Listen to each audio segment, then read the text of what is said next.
So it's about that time of the year when everyone starts to get their tax return, okay? And I gotta be real with you guys, I've never seen someone use a tax return to actually get rich. Most people just use it, for example, to upgrade apartments or to get a fancy TV, and that's more than fine. And here's why it's more than fine, because back in the day, that's exactly what I did. But if you're watching this video, which I was not looking for back in the day, it shows me automatically you're not trying to waste this money. You're trying to use this money for a good investment or just for a good personal financial decision. So in this video, the goal is not to give you some quick idea to get rich off a tax return. The answer is that's very highly unlikely. I think I just used a double entendre there. But the idea is that's very unlikely, okay? So in this video, I'm just going to tell you very simply exactly what I would do if I were still getting, for example, money back, which I don't get anymore. I'm kind of upset about it, but it's a part of the game and I acknowledge it, okay, guys? But as always, guys, like this video on top. Also subscribe and hit the bell to get notified. Now, the very first thing, guys, is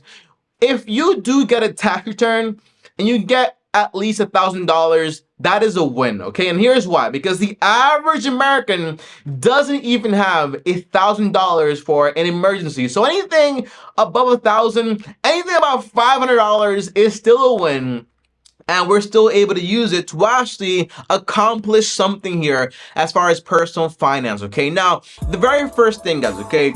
In my book, I have, for example, the 4 financial freedom steps, okay? The 4 financial freedom steps. I have a whole course on it. The link is down below if you want to buy it. It's more organized. But as far as everything, I'm also going to lay it down right here. But the idea is you have 4 steps financial freedom, and you want to filled up these steps as fast as possible. Now, if you do get some money from a tax return, you're actually able to use that money to fulfill some of these steps a little faster. But before you even get into the steps, the goal should be, okay, you want to save up like $500 to $1,000. So if anything goes wrong along the way, you're able to actually have this little emergency account to actually help you out. So I want you guys, if you don't have this already, go ahead and open up a savings account, a high yield savings account that has no fees. That's the idea. So me personally, I don't use Wealthfront, although right now they have the highest rates. Well, one of the highest rates offering 4% yields,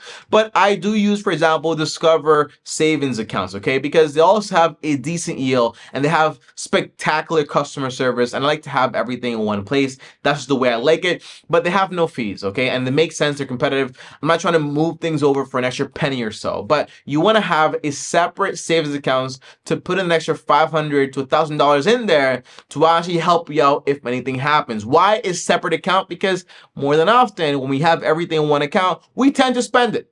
And that's not what I want for you, okay? So that's one thing. Now, second thing is very simple. You should have a very basic budget.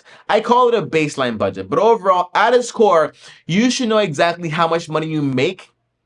A lot of people don't know how much money they make, like after taxes, and you should also know exactly how much money you spend. A lot of folks do not track their expenses, and you don't need to track them. You just need to know exactly what your fixed expenses are, and that's why I call the baseline budget. What is your shelter cost? Utilities, groceries, and transportations. These things should not be varying so much month to month. So you should know exactly what your necessities are, baseline budget, and everything that's not in there, cut it out, because if you're broke, you need to make that sacrifice. And if you have a tax return without your money, you shouldn't be wasting this money on things you obviously do not need that are not a part of your necessities. So once you've done that, we just have a separate savings accounts with $500 to $1,000. Know your budget, your baseline budget. The next step is very simple. You want to go ahead and pay off debt. So if I got a tax return with money, I want to grab that money and pay off my debt. Very simple answer. Anything you pay off, basically, except the mortgage, because that's different. It's a lot larger and so on. But the idea is, if you have a credit card debt that's paying, like you're basically paying 18-24%, removing that saves you 18-24%. If you have a car loan you're paying a bunch of money on, like any debt usually adds friction to your life. It's usually not free. It might be a low rate, but it's not free. If you have student loan debt, you pay those things off, removes friction, removes the chains from your arms. It kind of just frees you. You become debt free. It's an awesome feeling. I just got there like, I think like earlier this year or like later last year. Just really have terrible memory, but I got there. And feels awesome. Okay, so that's your first goal, to become debt free. Now, once you do become debt free with the money you got from tax return, or you just get started, the strategy is very simple. I have videos on it. You either use, for example, the avalanche method or the snowball method. Look those methods up on YouTube with my name, TommyBryson, and you will find those videos. I might even link it down below the description, but just look it up on YouTube and you will find it. Okay, avalanche method to pay off debt, or the snowball method. I use the avalanche, but I recommend the snowball method for the average person. Now, number two is, once you're debt free, or if you have no debt and you got a tax return, you focus on building up a full-blown emergency account. So this means save up 3 months or 6 months worth of emergencies. So what exactly am I saying when I say 3 months worth or 6 months worth? I mean, for example, if you know what your monthly spendings are, your necessities, your baseline, multiply that by 3 or by 6. 3 gives you 3 months worth, 6 gives you 6 months worth of expenses. So if you lose your job, you have 3 months or 6 months worth of expenses to cover your butt in case anything happens, and you don't have to worry. So once you're done with those first two, which is basically like setting a foundation, you can worry about investing. Because the thing is, most people, when they have some money, they want to figure out a way to multiply. They want to make more money from it. They want to invest it. But if you try to invest the way I invest, which is basically very boring, that money is going to take a long time to grow, like 10 years or 20 years or decades from now, right? So it's kind of like, I'm not going to tell you, well, you put this money for investing while you're paying a bunch of debt. You put this money to invest in while you don't even have security if you lose your job. So that's not the good idea, all right? So if it comes to investing, once you're actually there, I recommend, this is what I personally do. I invest into my Roth 401k, and I put my only investments basically just the S&P 500, which accounts basically for 80% of the US market overall, as far as like the actual output of the economy. So that basically means I'm invested into the US economy, and that's my only investment. The S&P 500 index fund, and I also have the S&P 500 ETF, an exchange traded fund, and that's my only investment. Now, obviously, I can't break everything down in this video, but look up on YouTube, S&P 500 explained, TommyBryson. I have a video on it, and that's going to help you out too. Now, if you are investing, I recommend you only invest like 10-20% of this money like into that to get started. And then every time you get paid, you put 10-20% of your income in that account.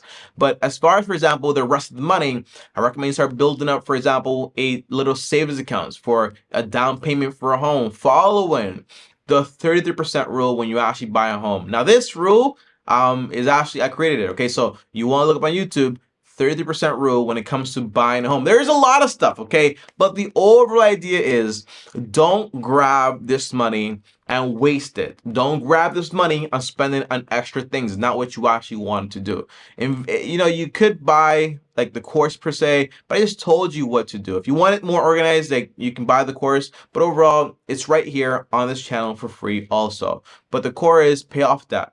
Save for emergencies. Start investing little by little, but focus on also buying a home you can actually afford.